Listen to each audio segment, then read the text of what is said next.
പക്ഷെ എൻ്റെ കോങ്കണ്ണുണ്ട് എല്ലാവർക്കും മനസ്സിലാവേണ്ടതാണെന്ന്. ചെറിയൊരു മറുകണ്ണുണ്ട്.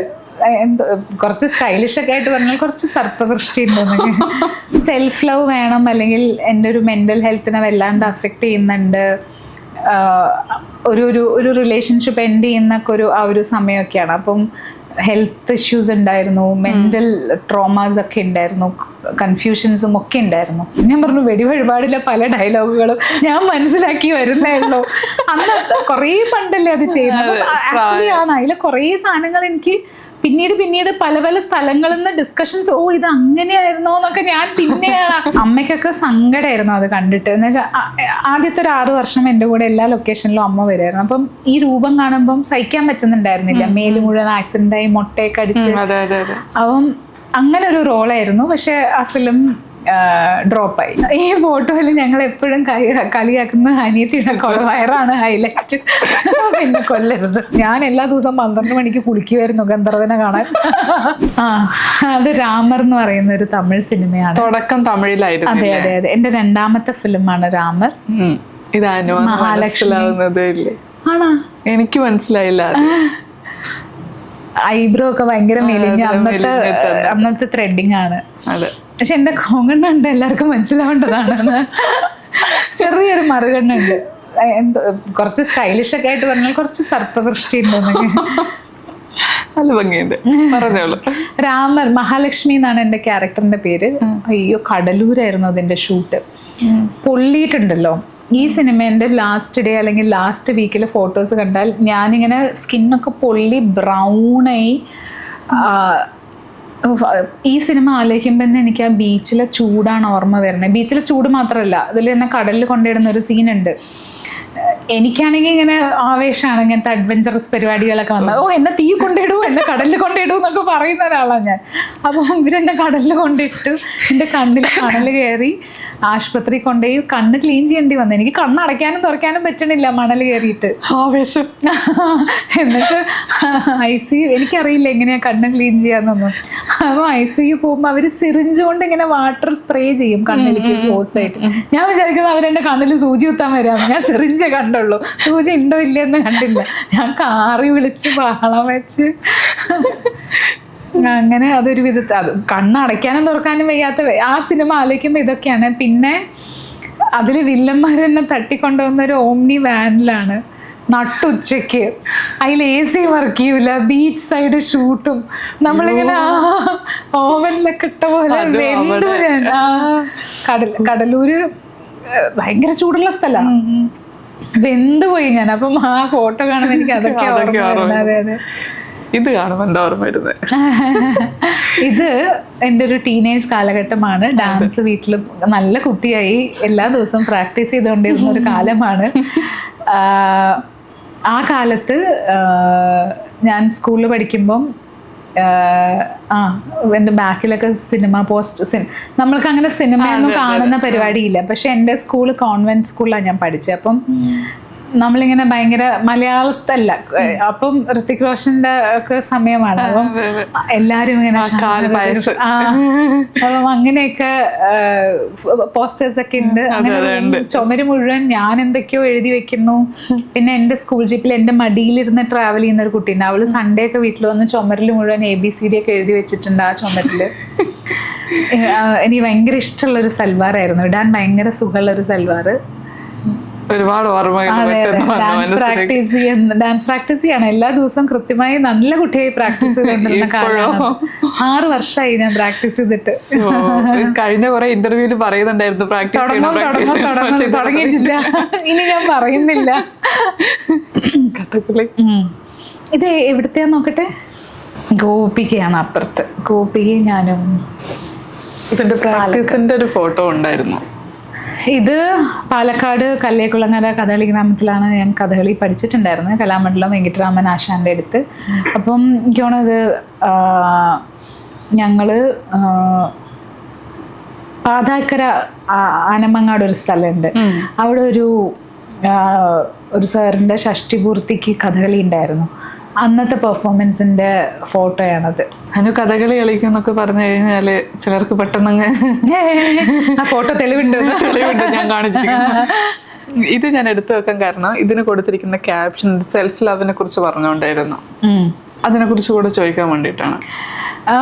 അതെ, ഞാൻ കുറച്ചും കൂടെ ഒരു സെൽഫ് ലവ് വേണം. 2019 ഒക്കെ ആയിരിക്കും ഈ ഫോട്ടോ, 18-19 ആയിരിക്കും ആ കാലഘട്ടം. അപ്പം സെൽഫ് ലവ് വേണം, അല്ലെങ്കിൽ എൻ്റെ ഒരു മെൻ്റൽ ഹെൽത്തിനെ വല്ലാണ്ട് അഫക്റ്റ് ചെയ്യുന്നുണ്ട്, ഒരു റിലേഷൻഷിപ്പ് എൻഡ് ചെയ്യുന്നൊക്കെ ആ ഒരു സമയമൊക്കെയാണ്. അപ്പം ഹെൽത്ത് ഇഷ്യൂസ് ഉണ്ടായിരുന്നു, മെൻ്റൽ ട്രോമാസ് ഒക്കെ ഉണ്ടായിരുന്നു, കൺഫ്യൂഷൻസും ഒക്കെ ഉണ്ടായിരുന്നു. അങ്ങനെ ആ സമയത്താണ് യോഗ ക്ലാസ്സിന് പോകുന്നത്.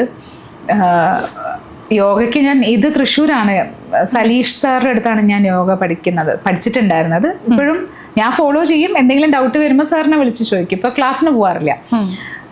അന്ന് ഞാൻ 6 മണിക്കാണ് തൃശ്ശൂർ ക്ലാസ്. ഞാൻ 4 മണിക്ക് കൊച്ചിയിൽ നിന്ന് ഇറങ്ങും വണ്ടി. ഞാൻ കൊച്ചിയിൽ നിന്നാണ് തൃശ്ശൂർക്ക് യോഗ ക്ലാസ്സിന് പോയിരുന്നത്. യോഗ ക്ലാസ്സിന് വേണ്ടിയിട്ട് മാത്രം. അത്ര അതൊക്കെ ഓരോ സമയമാണ്. ഇങ്ങനെ ഒന്നെങ്കിൽ ആശല്ല അല്ലെങ്കിൽ കളരിക്കോ, ചില്ലറ വട്ടൊന്നല്ല. അതുകൊണ്ടാണ് ഇതൊന്നും കണ്ടിന്യൂ ചെയ്യാത്തത് റെഗുലറായിട്ട്. ഇങ്ങനെയൊക്കെ പിടിച്ച് ആർക്കും അത് മെയിൻറ്റെയിൻ ചെയ്യാൻ പറ്റുക. അപ്പോൾ 4 മണി കഴിയുമ്പോൾ ഇവിടുന്ന് ഇറങ്ങും. 6 മണിക്ക് തൃശ്ശൂർ എത്തണമല്ലോ. ഇപ്പോഴത്തെ പോലെ അത്ര നല്ല റോഡൊന്നും അല്ല. അങ്ങനെ രാവിലെ പോയി ക്ലാസ്. ഒരു ദിവസം രാവിലത്തെ ക്ലാസ് അത്. പക്ഷേ ആശാനൊരു സൂത്രമുണ്ട്. കുറച്ച് കഴിഞ്ഞാൽ നമ്മൾ ക്ഷീണിച്ച മതി, നാളെ ക്ലാസ് എന്നൊക്കെ പറഞ്ഞിരിക്കുമ്പോൾ എൻ്റെ ആശാൻ എന്താ പറയുക, കുട്ടി നോക്കൂ, ഒരു പോസ് നോക്കൂ, ഞാൻ ഫോട്ടോ എടുത്തരാം. ഫോട്ടോ എടുക്കാന്ന് പറഞ്ഞാൽ ഞാൻ പിന്നെ മണിക്കൂറുകൾ നിന്നോളും. മറ്റേ പോസ് സർ, ഈ പോസും കൂടെ എന്നൊക്കെ പറഞ്ഞിട്ട് അതും കൂടെ എടുക്കാം സാർ എന്നൊക്കെ പറഞ്ഞ് ഞാനിങ്ങനെ അടുത്തത് എടുത്തിടും. അപ്പം ഞാനൊരു മടി തുടങ്ങി കഴിഞ്ഞാൽ ആശാൻ എടുത്ത നമ്പർ എടുക്കും, ഫോട്ടോ എടുത്ത് നിൽക്കും, നല്ല ഫോട്ടോ എടുക്കാം, നിൽക്കും പറയുമ്പോൾ പിന്നെ വീണ്ടും പോവും. അതൊരു മണിക്കൂർ അങ്ങനെ എടുത്തൊരു ഫോട്ടോ ആണിത്. ഇപ്പൊ നിറക്ക് വരെ ആദ്യത്തെ ഇതിനകത്ത് വെടിവഴിപാട് മുതലുള്ള ഒരു സൗഹൃദം സഹിച്ചു കുറിപ്പ്. ഈ ഫോട്ടോ എവിടുന്ന് കിട്ടി? ഞാൻ കണ്ടിട്ടില്ലല്ലോ ഈ ഫോട്ടോ. ഞാൻ കണ്ടിട്ടുണ്ടല്ലോ. ഇത് എവിടുന്നാ എടുത്തേന്നാ ഞാൻ ആലോചിക്കുന്നത്. ഇത് ഞാൻ്റെ ലൊക്കേഷനാണോ അതോ ഞാൻ സൈജു ചേട്ടനെ പുറത്തുനിന്ന് കണ്ടതാണോ എന്ന് എനിക്ക് ഓർമ്മയില്ല. സോഷ്യൽ മീഡിയയിൽ ഉണ്ടായിരുന്ന ഒരു ഫോട്ടോ, അനുവിന്റെ പേജിലല്ല. ഇത് ഞാൻ കണ്ടിട്ടില്ല. ഇത് എനിക്ക് അയച്ചു തരുന്നത്. ഇത് ഞാൻ കണ്ടിട്ടില്ല. സൈജു ചേട്ടൻ വെടിവഴിപാടിൽ ഞങ്ങൾ ഒരുമിച്ച് അഭിനയിച്ചു. എൻ്റെ സൈജു ചേട്ടൻ്റെയും സീനാണ് അതിൽ ഏറ്റവും ഫണ്ണായിട്ട് ആളുകൾ ഷെയർ ചെയ്യുന്നതും പോകുന്നതും ഒക്കെ. ഞാൻ ഇന്നിപ്പം അജുവിൻ്റെ കൂടെ നമ്മൾ പ്രൊമോഷൻസിന് നിൽക്കുന്ന സമയത്ത് ഞാൻ അജുവിനോട് പറഞ്ഞതേ ഉള്ളൂ, എന്തോ ഇങ്ങനെ അജു തട്ടത്തിൻ മറയത്തിലെ ഡയലോഗിനെ പറ്റിയൊക്കെ സംസാരിച്ചപ്പം ചിലതൊന്നും അജുവിന് ഇപ്പോഴും മനസ്സിലായിട്ടില്ല എന്നൊക്കെ പറഞ്ഞു അജുവിൻ്റെ. ഞാൻ പറഞ്ഞു വെടിവഴിപാടിലെ പല ഡയലോഗുകളും ഞാൻ മനസ്സിലാക്കി വരുന്നേ ഉള്ളൂ. അന്ന് കുറേ പണ്ടല്ലേ അത് ചെയ്യുന്നത്. ആക്ച്വലി അതിലെ കുറേ സാധനങ്ങൾ എനിക്ക് പിന്നീട് പല സ്ഥലങ്ങളിൽ നിന്ന് ഡിസ്കഷൻസ്, ഇത് അങ്ങനെയായിരുന്നോ എന്നൊക്കെ ഞാൻ പിന്നെയാണ് ഒരു ധാരണ ഉണ്ടെങ്കിലും അതിന്റെ ഒരു ഡബിൾ മീനിങ്ങോ അല്ലെങ്കിൽ അതിന്റെ ഒരു ഇന്നർ മീനിങ്ങോ ഒക്കെ അന്ന് അതുകൊണ്ടായിരുന്നു അത് അത്ര ശ്രദ്ധ. അതെ അല്ല, അത് എനിക്ക് വളരെ ഇഷ്ടപ്പെട്ട ഒരു സിനിമയാണ്. അപ്പം അതിന്റെ ഒരു ഇന്നർ മീനിങ് ഒക്കെ പലതും എനിക്ക് ഇപ്പോഴാണ് ഇനിയും മുഴുവനായി ഞാൻ മനസ്സിലാക്കി വന്നിട്ടില്ല. പക്ഷെ സൈജു ചേട്ടൻ എനിക്ക് വളരെ ഇഷ്ടമുള്ള, എപ്പോഴും വർക്ക് ചെയ്യാനായാലും എപ്പോഴും സംസാരിക്കാനാണെങ്കിലും മിണ്ടാനൊക്കെ ഇഷ്ടമുള്ള ഒരാളാണ്. എപ്പോൾ കണ്ടാലും വളരെ ഒരു നമുക്കൊരു സുഖവും ഒരു സന്തോഷവും ഒരു ആശ്വാസമൊക്കെ തോന്നുന്നതാണ് പുള്ളിയോട് ഞങ്ങളങ്ങനെ എന്നും സംസാരിക്കുന്ന ആൾക്കാരൊന്നുമല്ല, പക്ഷെ ആ അടുപ്പവും ആ സ്നേഹവും അല്ലെങ്കിൽ ഭയങ്കര ഒരു കംഫർട്ട് പേഴ്സൺ ആണ്. എനിക്ക് തോന്നുന്നു എല്ലാ മനുഷ്യർക്കും പുള്ളി അങ്ങനെ ഒരു എനർജി ആയിരിക്കും കൊടുക്കുന്നുണ്ടാവുക. അദ്ദേഹത്തിൻ്റെ വൈഫിൻ്റെ പേര് അനുന. 1-2 പ്രാവശ്യം എനിക്ക് മാറി മെസ്സേജ് വന്നിട്ടുണ്ട്. എന്തൊക്കെയോ വീട്ടു ചെലവ് കണക്കൊക്കെ പച്ചക്കറി കണക്കൊക്കെ എനിക്ക് അയ്യോ മാറി പോയി എന്നൊക്കെ പറഞ്ഞിട്ട് ഒരു പ്രാവശ്യം 2 പ്രാവശ്യം വെച്ച് അങ്ങനെ ഉണ്ടായിട്ടുണ്ട്. അങ്ങനെ ഞാൻ പറഞ്ഞു വല്ല അക്കൗണ്ട് നമ്പറോ അല്ലെങ്കിൽ വല്ല ഇതൊക്കെ ആണെങ്കിൽ പിന്നെയും കാര്യം ഉണ്ടായിരുന്നു. അങ്ങനെ സൈചേട്ടൻ അങ്ങനെ ഒരു ഭയങ്കര എനിക്ക് ഇഷ്ടമുള്ളൊരു മനുഷ്യനാണ്. ഞങ്ങൾ ഇവനെ ഞാൻ എന്ന് പറയുന്ന സിനിമയിൽ ഒരുമിച്ച് അഭിനയിച്ചു. ഞങ്ങൾ ഒരുമിച്ച് അഭിനയിച്ചു. എപ്പോൾ കണ്ടാലും ഒരേ രീതിയിൽ ഒരേ എനർജിയിൽ ഒരേ സ്നേഹത്തിൽ നമുക്കങ്ങനെ കാണുമ്പോൾ തന്നെ ആശ്വാസം തോന്നുന്നൊരു മനുഷ്യനാണ്. ഈ ഒരു ലുക്ക്. മരം പെയ്യുമ്പോൾ എന്ന് പറയുന്ന ഒരു സിനിമ അനിൽ തോമസ് സാറായിരുന്നു ഡയറക്റ്റ് ചെയ്തിരുന്നത്. അത് കംപ്ലീറ്റ് ആയില്ല, ആ സിനിമ ഡ്രോപ്പായി. ഓൾമോസ്റ്റ് ഒരു 75-80% കഴിഞ്ഞൊരു സിനിമയാണ്. ഞാൻ കുറേ സ്ട്രെയിൻ ചെയ്ത ഒരു ഫിലിമാണ് ഈ മേക്കപ്പ്. അതെ, ഒരു വേറെ കുറെ ഫോട്ടോസ് ലൊക്കേഷൻ സ്റ്റിൽസും ഉണ്ട്. ഫുൾ ഇവിടെയൊക്കെ ഇങ്ങനെ മേക്കപ്പ് ആക്സിഡന്റ്, ഒരു റേപ്പ് അറ്റംപ്റ്റ് ആയിരുന്നു. അപ്പം ഇവിടെയൊക്കെ മുറിഞ്ഞ് ഇവിടെയൊക്കെ അതൊക്കെ ഇട്ടിട്ട് വാ തുറക്കാൻ പറ്റില്ലായിരുന്നു ഈ പ്രോസ്തെറ്റിക് മേക്കപ്പ് ഒക്കെ വെച്ചിട്ട്. അപ്പൊ എനിക്കിങ്ങനെ സ്ട്രോയിൽ കൂടെ എന്തെങ്കിലും കുടിക്കാനൊക്കെ പറ്റുമായിരുന്നു. ഒരുപാട് സ്ട്രെയിൻ ചെയ്തു. പിന്നെ ഇങ്ങനെ ഫുൾ ടൈം കടന്ന് ഇങ്ങനെ നമ്മൾ ഞെരങ്ങ് മൂളുകയൊക്കെ ചെയ്യില്ലേ, അങ്ങനത്തെ ഒരു ക്യാരക്ടറാണ് അത്. നമുക്ക് തന്നെ ഇമോഷണലി ഭയങ്കര പെയിൻ ആവുന്ന, നമ്മളുടെ ബോഡി പോലും ഇങ്ങനെ ആയി പോകുന്ന ഒരു ക്യാരക്ടറായിരുന്നു. അമ്മയ്ക്കൊക്കെ സങ്കടമായിരുന്നു അത് കണ്ടിട്ട്. എന്ന് വെച്ചാൽ ആദ്യത്തെ ഒരു 6 വർഷം എൻ്റെ കൂടെ എല്ലാ ലൊക്കേഷനിലും അമ്മ വരുമായിരുന്നു. അപ്പം ഈ രൂപം കാണുമ്പം സഹിക്കാൻ പറ്റുന്നുണ്ടായിരുന്നില്ല. മേല് മുഴുവൻ ആക്സിഡൻ്റായി മുട്ടയൊക്കെ അടിച്ച്. അപ്പം അങ്ങനെ ഒരു റോളായിരുന്നു. പക്ഷെ ആ ഫിലിം ഡ്രോപ്പായി. അതൊരു സങ്കടമുള്ള കാര്യമാണ്. അത്രയും എഫേർട്ട് എടുത്തിട്ട്. അതെ. പിന്നെ കണ്ടിന്യൂറ്റിയുടെ ഭാഗമായി ആ സിനിമയിൽ എൻ്റെ ഒരു നല്ല വാച്ച് പെട്ടുപോയി. അങ്ങനെ ഒരു നമ്മളൊരു സിനിമയുടെ ഒരു പ്രോപ്പർട്ടി ആയി കഴിയുമ്പോൾ ഒരു സ്കെഡ്യൂൾ ബ്രേക്ക് ഒക്കെ ആകുമ്പോഴേ നമ്മൾ മിസ്സാവണ്ട വിചാരിച്ചിട്ട് പ്രൊഡക്ഷൻ ആണ് അത് സൂക്ഷിച്ചു വെക്കുക. അപ്പൊ ആ സിനിമ നടക്കും എന്നുള്ളൊരു പ്രതീക്ഷയിൽ അത് അവിടെ വെക്കുകയും ചെയ്തു. ഇപ്പൊ അത് എവിടെയാന്ന് ആർക്കും അറിയില്ല. അതിനുശേഷം ഞാൻ ആ സിനിമയെ കൊണ്ടുണ്ടായ ഒരു പാടാണ്. അതിനുശേഷം ഞാൻ ഏത് സിനിമയിൽ പോയാലും കണ്ടിന്യൂറ്റി സാധനങ്ങൾ ഞാൻ തന്നെ സൂക്ഷിക്കും. നല്ല അതൊരു ഭയങ്കര രസമുള്ള വാച്ചായിരുന്നു. അതാ സങ്കടം. അതാണ് ഇഷ്ടപ്പെട്ട എന്തെങ്കിലും ഒരു ഇതുണ്ട് അതിന്റെ അകത്തുണ്ടാവും. ഉടലാഴത്തിന്റെ IFFKയുടെ സ്ക്രീനിങ്ങിന്റെ അന്നത്തെ ഫോട്ടോ ആണിത്. നല്ല രസം. ഈ സെറ്റിൽ കുറെ നല്ല, ഇതത്ര നല്ല ഫോട്ടോ അല്ല, പക്ഷെ ഈ സെറ്റിൽ കുറെ നല്ല രസമുള്ള ഫോട്ടോസ് ഉണ്ട്. ഞങ്ങളുടെ ഞങ്ങളുടെ മൂന്നാളുടെയും തന്നെ നല്ല രസമുള്ള ഫോട്ടോ. ഞങ്ങൾ പൊട്ടിച്ചിരിക്കുന്ന ഫോട്ടോ, മണിയെ ഇങ്ങനെ കൊഞ്ചിക്കുന്ന ഫോട്ടോ, അങ്ങനെയൊക്കെ കുറെ നല്ല ഫോട്ടോസ് ഉണ്ട് ഈ സീരീസിൽ. മണിയും രമ്യയും അവരുടെ കൂടെ ഉടലാഴം എന്ന് പറയുന്ന ഒരു സിനിമ, കുറേ എക്സ്പീരിയൻസും കുറേ. രമ്യ വേറെ തന്നെ ഒരു പേഴ്സണാലിറ്റിയാണ്, മണി വേറെ തന്നെ ഒരു പേഴ്സണാലിറ്റിയാണ്. ഞാൻ വേറെ, ഈ നാട്ടിലും ഈ ഏരിയയിലും പെടാത്തൊരു ജീവിതം എന്നുള്ള പോലെ. അപ്പം അങ്ങനെ ആ 2 രീതികൾ അറിയാനും അവരുടെ ഒരു ശൈലി കാണാനും. പിന്നെ ഗംഭീര ആക്ടറാണ് രമ്യ. അപ്പം രമ്യനെ നേരിട്ട് ഇടപഴകാൻ, രമ്യ ഭയങ്കര പതിഞ്ഞ് ഇങ്ങനെ പ്ലസൻ്റായി സംസാരിക്കുന്ന ഒരു സോഫ്റ്റ് സ്പോക്കൺ കുട്ടിയാണ്. അപ്പം സ്ക്രീനിലൊക്കെ വരുന്ന സമയത്ത് രമ്യയുടെ അപ്പം അത് കാണാനും. മണിയാണെങ്കിൽ വേറെ, മണി മുണ്ടിൻ്റെ അറ്റത്ത് ഭാര്യയുടെയും മക്കളുടെയും പേരൊക്കെ എഴുതിയിട്ട് ഇങ്ങനെ പിടിക്കും സെറ്റിൽ. അവരെ മിസ്, അങ്ങനത്തെ ഒക്കെ ഒരു മനുഷ്യനാണ് അവൻ. ഇങ്ങനെ പിടിച്ചിരിക്കും, ഭാര്യയുടെയും മക്കളുടെയും പേര് മുണ്ടിൻ്റെ അറ്റത്ത് എഴുതിയിട്ട് ഇങ്ങനെ പിടിച്ചിരിക്കുന്നുണ്ടാവും. അപ്പം അങ്ങനത്തെ കുറേ ഓർമ്മകളാണ് മണീനെ പറ്റി പറയുന്നത്. മണി ഒരു ദിവസം സെറ്റിൽ നിന്ന് ഓടിപ്പോയി അവരെ കാണാൻ. എന്നിട്ട് മണിയുടെ വൈഫ് നമ്മളെ ഹെൽപ്പ് ചെയ്തു. ഇവൻ എവിടെയാണെന്ന് നമുക്കറിയില്ല. അവൻ വീട്ടിലുള്ള സമയം നമുക്ക് പറഞ്ഞു തന്നു. നമ്മുടെ പ്രൊഡ്യൂസറും ഡയറക്ടറും അവനെ വളഞ്ഞിട്ട് പിടിച്ചോണ്ട് വന്നു. അങ്ങനത്തെ കുറേ കഥകളുണ്ടായിരുന്നു ആ ഫിലിമിൽ. പിന്നെ ഇടയ്ക്ക് വിളിക്കും, വെറുതെ വിളിച്ചിട്ട് ഏച്ചേ നിങ്ങൾ എവിടെയാ വിളിച്ചിട്ടൊരു വിളിയുണ്ട്. ഞാൻ പറയും ഞാൻ കൊച്ചിയിലുണ്ട്. ഞാൻ അവിടെ വയനാട് തന്നെയാണല്ലേ. ഞാൻ അത് പറയാനാ വിളിച്ചത്. ഞാൻ വിചാരിച്ചു കച്ചിൽ എന്തായിട്ട് വരുവാണ്. ഞാൻ വിളിച്ചപ്പോ ഇവിടെ വന്നിട്ട് ഇങ്ങനെ ഞാൻ ഇവിടെ തന്നെയുള്ളത്. അങ്ങനെ ഇടയ്ക്ക് വിളിക്കും. പിന്നെ നിങ്ങളുടെ നമ്പർ ഒരാൾ ചോദിച്ചു, ഞാൻ കൊടുക്കട്ടെ? ഞാൻ പറയും ആരാ എന്താ? ഞാൻ പറയും ഇങ്ങനെ എന്തോ ഒരു സിനിമയാന്നൊക്കെ പറഞ്ഞു. എനിക്കൊന്നും തിരിഞ്ഞിട്ടില്ല, നിങ്ങളെന്നാ പറഞ്ഞോളെന്നൊക്കെ പറഞ്ഞിട്ട് അവനങ്ങ് പോകും. പിന്നെ അങ്ങനെ ഇടയ്ക്ക് വിളി വരും. ഭയങ്കര രസമുണ്ട്. ഒരു ഫാമിലി ഫോട്ടോ, ഞങ്ങൾക്കുള്ള ഒരേ ഒരു ഫാമിലി ഫോട്ടോ ഇതാണ്. അച്ഛൻ, അമ്മ, അനിയത്തി, ഞാന്. ഈ ഫോട്ടോയിൽ ഞങ്ങൾ എപ്പോഴും കളിയാക്കുന്ന അനിയത്തിയുടെ വയറാണ് ഹൈലൈറ്റ്. പിന്നെ കൊല്ലരുത്. അപ്പം അവളാണെങ്കിൽ അമ്മയുടെ അടുത്ത്, അമ്മ ശ്രദ്ധിക്കാഞ്ഞിട്ടാ അന്ന് മുതൽ ഇന്ന് വരെ എനിക്കതുണ്ട്. അമ്മ അത് അന്ന് ശ്രദ്ധിച്ചിട്ടുണ്ടായിരുന്നെങ്കിൽ എനിക്ക് ഇന്നത് ഉണ്ടാവില്ലായിരുന്നു എന്നൊക്കെ പറയാവള്. എൻ്റെ മിനി ചേച്ചി, എൻ്റെ കസിൻ, ഞങ്ങളുടെ തറവാട്ടിലെ വലിയ ചേച്ചിയാണ്. വലിയ ചേച്ചിയുടെ കല്യാണത്തിൻ്റെ അന്ന് എടുത്തിട്ടുള്ള ഫോട്ടോ ആണത്. ആ സാരി ഇപ്പോഴും വീട്ടിലുണ്ട്. ആ ബ്ലൗസ് കിടന്നു. എന്തെങ്കിലും ഒരിക്കലും അനുവാദിട്ടിട്ട് ഞങ്ങള് കാണും. എനിക്കത് പേടിയാ, പഴയ സാരി ആയതുകൊണ്ടേ. വേറൊരു പഴയ സാരി ഉണ്ടായിരുന്നു, അത് കീറിപ്പോയി മടക്കിലൊക്കെ. അപ്പൊ പഴകിയത് കൊണ്ട് അപ്പൊ ഇതിങ്ങനെ സൂക്ഷിച്ചിങ്ങനെ പൊന്നു പോലെ ഇങ്ങനെ തൊടാണ്ട് ഇങ്ങനെ കഴുക്കാക്കാ അങ്ങനെ വെച്ചിക്ക. അമ്മ, ഞാൻ പിന്നെ അതെ ഓൾവേസ് എല്ലാവരെയും നോക്കി ചിരിച്ചുകൊണ്ടിരിക്കുന്ന കുട്ടി. ക്യാമറ കണ്ട പണ്ടേ എന്റെ ഫുൾ 32 കൊല്ലം പുറത്താ. ഇത് യൂട്യൂബ് ചാനലിന്റെ ലോഗോ ലോഗോ ലോഞ്ച് തോന്നുന്നു. ആദ്യമായിട്ട് യൂട്യൂബ് ചാനൽ തുടങ്ങി ഒരു പക്ഷേ അനുമായിരിക്കും 2020 ശേഷമാണ് 19 എല്ലാരും വന്നത്. എനിക്ക് തോന്നുന്നു ഞാൻ 17-ലോ 18-ലോ സ്റ്റാർട്ട് ചെയ്തു. പിന്നെ ദുൽഖറിന്റെ ആദ്യത്തെ ഓൺലൈൻ അപ്പിയറൻസ് ആണ്. എവിടെയും ദുൽഖർ കൊടുത്തിട്ടില്ല. ദുൽഖറിന്റെ ആദ്യത്തെ ഓൺലൈൻ അപ്പിയറൻസ് ആയിരുന്നു.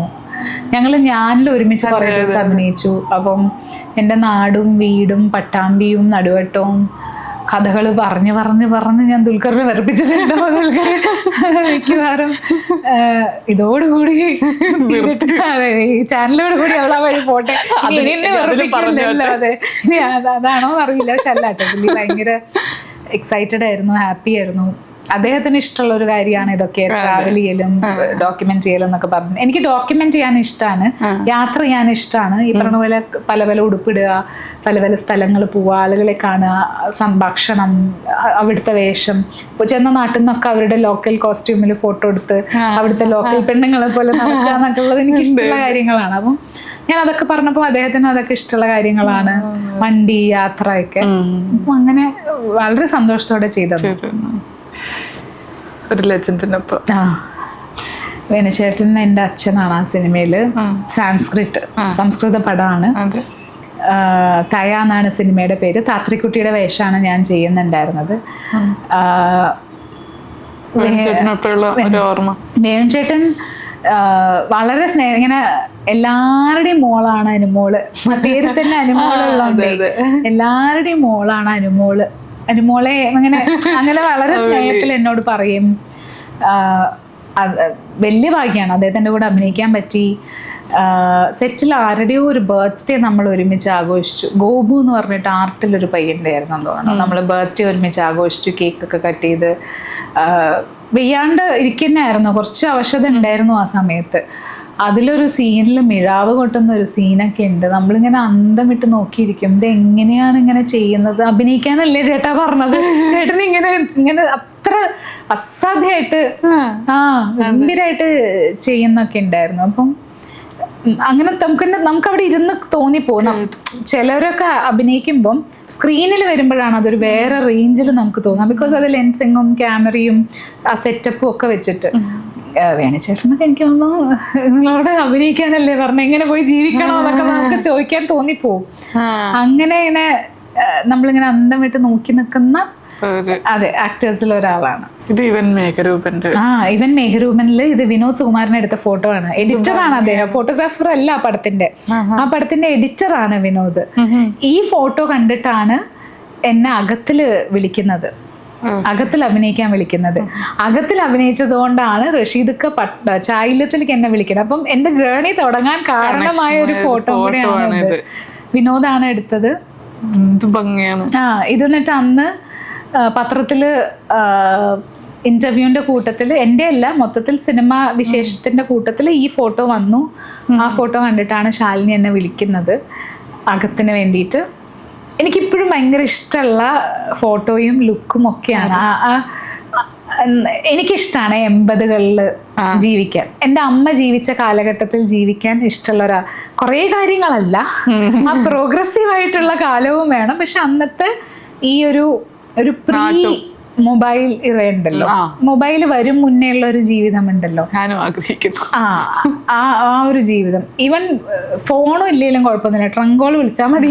ആ കാലഘട്ടത്തിലേക്ക് ഒന്ന് ജീവിച്ചാൽ കൊള്ളാം എന്നുള്ളൊരു തോന്നൽ എനിക്കുണ്ട്. ആ ഒരു സമാധാനവും ആ ഒരു സ്ലോ ലൈഫും എനിക്ക് ഇഷ്ടമാണ്. പക്ഷെ അറ്റ് ദ സെയിം ടൈം ആ കാലഘട്ടത്തിൽ കുറേ ദുരാചാരങ്ങൾ എനിക്ക് സഹിക്കാൻ പറ്റില്ല. അപ്പം അങ്ങനെ ആ കാലഘട്ടത്തിൽ ഒരു സ്ത്രീകൾക്ക് മാത്രമല്ല, ആ കാലഘട്ടത്തിൽ നമുക്ക് മനുഷ്യർക്കായാലും നമ്മുടെ വീടുകൾക്കായാലും നമ്മുടെ ചുറ്റുപാടിനായാലും ഒക്കെ ഒരു ക്യാരക്ടർ, ഒരു ഐഡന്റിറ്റി ഉണ്ടായിരുന്നു. സ്ഥലപ്പേരുകളായാലും സ്ഥലങ്ങളായാലും. ഇപ്പം ആ 80s അല്ലെങ്കിൽ ആ ഒരു 70s 80s കേരളത്തിന്റെ ഒരു ഫോട്ടോ എടുത്തു കഴിഞ്ഞാൽ നമുക്കത് വളരെ കൃത്യമായിട്ട് മനസ്സിലാവും കേരളമാണെന്ന്. ഇപ്പൊ ചിലപ്പോൾ നമ്മളൊരു ഫോട്ടോ എടുത്തു കഴിഞ്ഞാൽ നമുക്ക് മനസ്സിലായിക്കൊള്ളണമെന്നില്ല. നമ്മുടെ വീടുകളുടെ രൂപം മാറി, നമ്മളുടെ രീതികൾ, രൂപങ്ങൾ, വേഷങ്ങളൊക്കെ മാറി. നമ്മുടെ ആ ഒരു ഐഡന്റിറ്റി സാധനം തിരിച്ചറിയാൻ പണിയാണ്. അപ്പം ആ കാലഘട്ടത്തിൽ ജീവിക്കാൻ എനിക്കിഷ്ടമാണ്. അപ്പം അങ്ങനെ ജീവിക്കാൻ പറ്റിയ ഒരു ക്യാരക്ടറായിരുന്നു അത്. വളരെ എൻ്റെ ഫ്രണ്ട്സൊക്കെ കളിയാക്കും ആ ഫോട്ടോ. എങ്ങനെയാടി നീ ഇങ്ങനെ നിഷ്കളങ്കത അഭിനയിക്കുന്നത് ക്യാമറയുടെ മുന്നിൽ, എന്തൊരു അസത്ത അവിടെ ചെന്ന് നിൽക്കുന്ന നോക്കിയെന്നൊക്കെ പറഞ്ഞ് എന്നെ കളിയാക്കുമായിരുന്നു ഈ മേഘരൂപനിലൊക്കെ അഭിനയിക്കുന്ന സമയത്ത്. അപ്പൊ ഇപ്പൊ എനിക്ക് അന്നത് മനസ്സിലായിട്ടില്ല, ഇതിലിപ്പോ എന്താ അത്ര നിഷ്കളങ്കത, ഞാൻ അങ്ങനെ തന്നെ അല്ലേ എന്നൊക്കെയാണ് ഞാൻ ചോദിക്കുക. ഇന്ന് എനിക്ക് നോക്കുമ്പം ആ അനുമോളെ ഞാൻ മിസ് ചെയ്യുന്നുണ്ട്. ഈ അനുമോള് ഇവർ രണ്ടുപേരുടെ ഇടയിലിരിക്കുമ്പോ അതെ 2-2 പാട്ടിടാൻ വേണ്ടി ഞങ്ങൾ എടുത്ത ഫോട്ടോ ആണ്. ഹാർട്ട് ബീറ്റിന്റെ കഴിഞ്ഞ വർഷം എടുത്ത ഫോട്ടോ ആണ്. ദേവ്, രതി, വിജയ്. ഈ മനുഷ്യരുടെ രണ്ടുപേരുടെയും പേര് ഞാൻ വിളിക്കുകയില്ല. സെറ്റിലാണെങ്കിലും ദേവ് വിജയ് എന്നാ വിളിക്കുന്നത്. പക്ഷെ വിജയ് എന്നെ രതി എന്നല്ല വിളിക്കുന്നത്, മോൾസ് എന്നാണ് വിളിക്കുന്നത്. അപ്പം അങ്ങനെ അതങ്ങനെ ശീലായി. ഹാർട്ട് ബീറ്റിൽ അങ്ങനെ എല്ലാരും ക്യാരക്ടറിന്റെ പേരാണ് വിളിച്ചുകൊണ്ടിരുന്നത്. ഇവരുടെ അഭിനയത്തിനെ കുറിച്ചൊക്കെ ഒരുപാട് അതും എനിക്ക് വിജയിന്റെ കൂടെ ഭയങ്കര കംഫർട്ടബിൾ ആണ്. Vijay as A person, Vijay ആയാലും ശരി, വിജയിന്റെ വൈഫ് അമ്മു ആയാലും ശരി, അവര് രണ്ടുപേരും ഫാമിലി എന്ന് പറയണോ അല്ലെങ്കിൽ ഭയങ്കര സ്നേഹമുള്ള രണ്ട് മനുഷ്യരുമാണ്. എന്നെ വഴക്ക് പറയാനായാലും, വിജയുടെ വൈഫാണ് എൻ്റെ ഈ അങ്ങനത്തെ വഴക്കുകളല്ല, ഈ എന്തെങ്കിലുമൊക്കെ റിലേഷൻഷിപ്പ് സ്റ്റോറീസോ അല്ലെങ്കിൽ എന്തെങ്കിലുമൊക്കെ കഥകൾ പറയുമ്പോഴോ അല്ലെങ്കിൽ ഞാൻ ചെയ്യുന്ന എന്തെങ്കിലും ഒരു കാര്യമൊക്കെ ചോദിച്ചാൽ അമ്മ എന്നോട് ചോദിക്കുക വേറെ ഒരു പണിയില്ല അല്ലേ എന്നുള്ള രീതിയിലാണ് അമ്മ എന്നെ വഴക്ക് പറയുക. ഭയങ്കര രസമായിട്ടുള്ള രീതിയിൽ, അല്ലാണ്ട് ഇങ്ങനെ ഇറിറ്റേറ്റഡ് ആയിട്ടല്ല. അപ്പം എന്നെ ഇങ്ങനെ നന്നായി കാണാൻ ഭയങ്കര ആഗ്രഹമുള്ള ആളുകളാണ്. അങ്ങനെ മ്യൂച്വലി എനിക്കാണെങ്കിലും ഭയങ്കര ഇഷ്ടമുള്ള ഒരു കപ്പിളാണ് അവര്. അവർക്ക് തിരിച്ചും. അപ്പം അങ്ങനെ ഒരു ഭയങ്കര രസമുള്ള ഒരു റിലേഷൻഷിപ്പ് ബിൽഡ് ചെയ്യാൻ പറ്റും. എനിക്ക് തോന്നുന്നു നമുക്ക് ചില സ്ഥലങ്ങളിൽ നിന്ന് ചില സിനിമകളിൽ നിന്ന് നമുക്ക് ലൈഫ് ലോങ് കൊണ്ടുപോകാൻ പറ്റുന്ന ആളുകളെ കിട്ടും. അങ്ങനെ ഒരാളാണ് വിജയും അമ്മുവും. ലൈഫ് ലോങ് നമ്മുടെ കൂടെ ഉണ്ടാവുന്ന ഒരാളായിട്ട്. ഞങ്ങളെല്ലാരും 3ക്ക് വേണ്ടിയിട്ട് ഭയങ്കരമായിട്ട് 30-ാം തീയതി റിലീസാണ്. ദേവ് ഭയങ്കര സൈലന്റാ. ദേവ് അങ്ങനെ ഇന്ററാക്ട് ചെയ്യൊന്നുമില്ല. ദേവ് വരുന്നു, ദേവിന്റെ പണി ചെയ്യുന്നു, ദേവ് പോകുന്നു. ഉപദ്രവവും ഇല്ല, അടുപ്പവും ഇല്ല, കൂട്ടുമില്ല. അങ്ങനത്തെ ഒരാളാണ് പുള്ളിയെ. ഞാനാണ് പിന്നെ അങ്ങോട്ട് പോയി ചൊറിയാ.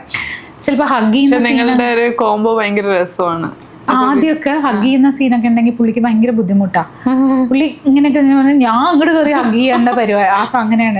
നിങ്ങളെ ഭാര്യനെ ഒന്നും ഹഗ് ചെയ്യൂലേ? പുള്ളി അറിയില്ല എന്ന് വെച്ചുകൊണ്ട് ആ സ്ത്രീ നിങ്ങളെ വിട്ടിട്ട് പോയിട്ടില്ല അത്ര കാലമായിട്ട് ഒക്കെ ഞാൻ ചോദിക്കും പുള്ളിയുടെ അടുത്ത്. പുള്ളി ഞാൻ വീട്ടിൽ ഭയങ്കര അങ്ങനെയാണ് ഇങ്ങനെയാണെന്നൊക്കെ ഞാൻ പറയും. എനിക്ക് അങ്ങനത്തെ ആളുകളെ കണ്ടിടുക ഞാനാണ് പോയി ചൊറിയ. പുള്ളി ആരെയും ശല്യപ്പെടുത്തില്ല.